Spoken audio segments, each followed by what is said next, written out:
Grabe, magdamag ang ulan. So, ginising ako ng may bumagsak yata eh. So kasi ang problema sa hindi nagpapagalaw na mga puno dito sa tabi.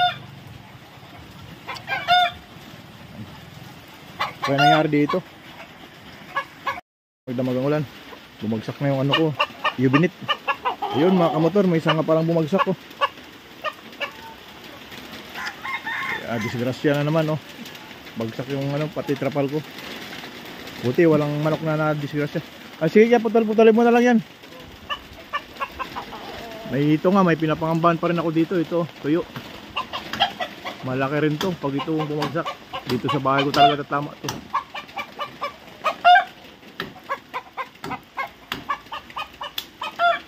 Shoutout sa may-ari ng mga ano na to, lote na to. O lahat ng puno nyo pa naman dito pumunta sa amin oh. Paki ano naman, paki silip-silip din naman, baka makadisgrasya yan.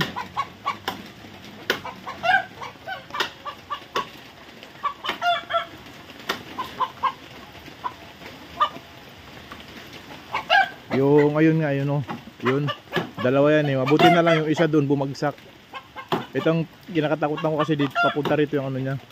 May sinabihan na ako niyan yung katiwala ng lupa na yan, pero nagabingi-bingihan lang eh, parang ano. Pero ito kasi dito lang bagsak talaga yan oh. Ito may tuyo kasi dito. Dito pa naman sa amin ang bagsak.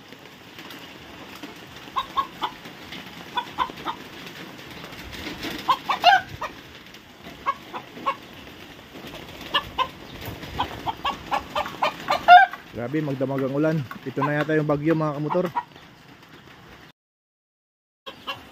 Ay nako, maambun-ambun pa.